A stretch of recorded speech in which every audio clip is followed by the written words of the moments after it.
UFC 패더급에 할로위가 있다면 미들급에는 이 선수가 있습니다. 32년 전 이날 태어난 이 선수는 최상급 타격 스킬과 날렵한 움직임, 그리고 안정적인 테이크다운 디펜스를 가지고 UFC 미들급 챔피언을 지냈다가 더 뛰어난 타격과 리치를 가진 챔피언에게 밀리고 말았습니다. 이 선수의 이름은 로버트 휘테커, UFC 10대 미들급 챔피언이죠. 이 선수가 없었다면 UFC 미들급에 어떤 변화가 있었을까요?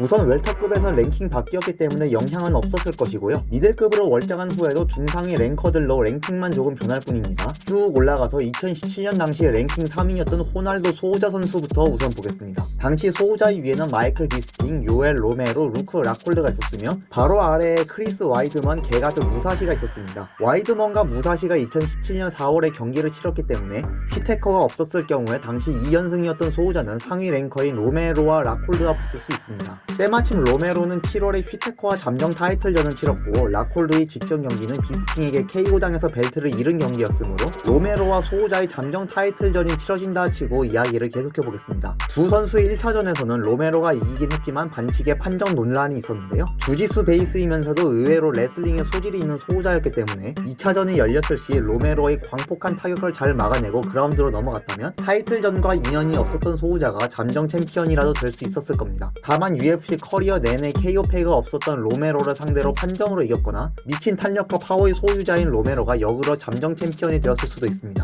1차전에서 킥 공격 횟수는 로메로가 조금 더 많았던 데다 레슬링 자체는 로메로가 더 잘하기 때문이죠.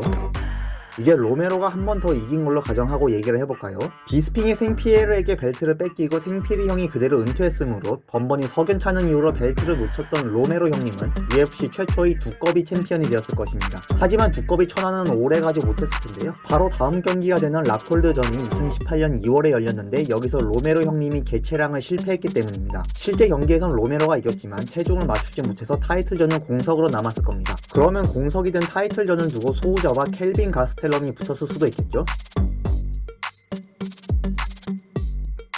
만약 로메로가 개체량에 성공했다면 로메로가 2차 방어전으로 가스텔럼을 상대했을 것으로 보입니다. 타격 빠따 대결로는 불꽃 튀는 명승부가 펼쳐졌을 것이고요. 로메로 형이 오펜스 레슬링을 적극 활용한다면 2차 방어도 성공했을 것으로 예상합니다. 반대로 자카레 형님이 이겼다고 가정하면 마찬가지 이유로 소우자도 꿈에 그리던 미들급 정식 챔피언에 등극했을 겁니다. 그러면 소우자의 1차 방어전 상대로 라콜드가 유력하겠죠. 소우자 입장에선 7년 만에 복수의 기회가 마련되었을 수 있었습니다. 양 선수 다 주짓수가 베이스인 선수지만 소우자에겐 레슬링에서 약간 비교 우위가 있습니다. 소우자가 셋업을 잘 설정해서 기스 테이크다운을 챙겼다면 또는 가끔씩 안면이 비는 라콜드에게 크리티컬을 장렬시키면 리벤지에 성공했지 않았을까 생각합니다. 이렇게 되면 소우자의 2차 방어전으로 로메로나 라콜드와 트릴로지도 성사됐을 겁니다. 이렇게 휘테커가 없을 경우에 2018년 미들급은 로메로와 소우자가 양분했을 것으로 보이는데요. 둘 중 한 사람이 언제까지 챔피언을 유지할 수 있었을까요? 아데사냐가 타이틀을 따기 직전까지일 것입니다. 아데사냐는 2019년 상반기까지 17승 무패였으며 MMA 통산 2패는 자신보다 두껍거나 길이가 비슷한 선수뿐입니다. 따라서 아데사냐보다 키와 리치가 짧고 나이가 훨씬 많은 두 백전노장이 아데사냐에게 벨트를 물려줄 수밖에 없었을 것입니다. 로메로와의 경기의 경우 불면증 치료에 효과적인 운영을 펼쳤는데요. 이건 아데사냐가 타이틀을 방어하는 입장이어서 그렇다 치고 역으로 타이틀을 뺏어야 하는 입장이었다면 좀 더 과감한 공세를 펼쳤을 것 같습니다. 그 와중에 전직 레슬링 은메달리스트에게 뽑힐 수도 있었겠지만 아데사냐가 신체가 더 길고 의외로 하위 포지션 움직임도 좋은 편이라 파운딩 몇 방 허용한 것 외에 큰 위기는 없었지 않을까 생각합니다. 이렇게 되면 아데사냐 시대에 휘테커가 없는 미들급 판도는 더 따분했지 않았을까 싶습니다. 휘테커가 아데사냐 상대로 그나마 선전했던 선수이니까요. 아데사냐의 타이틀전에 휘테커가 2번이나 껴있었으므로 마빈 베톨이나 가스텔럼이 한 번 더 타이틀샷을 받거나 잠시 랭킹 4위까지 올랐던 스트릭랜드가 기회를 받았을 수는 있겠습니다. 하지만 축복받은 리치의 거리 싸움이 장인인 아데사냐의 타이틀 방어에 큰 변화는 없었을 것으로 보이며 미들급 2인자의 포지션인 휘테커 없는 미들급은 2인자들끼리의 경쟁만 치열하게 펼쳐지지 않았을까 생각합니다.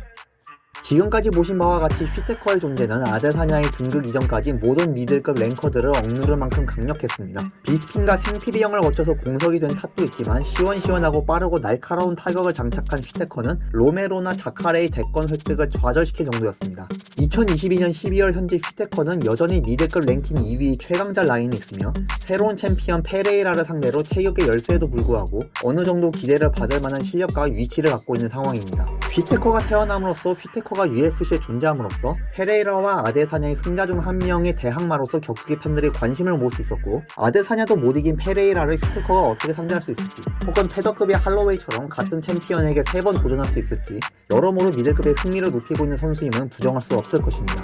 이상으로 휘테커 없는 미들급에 대한 이야기를 마치겠습니다. 시청해주신 여러분 감사합니다.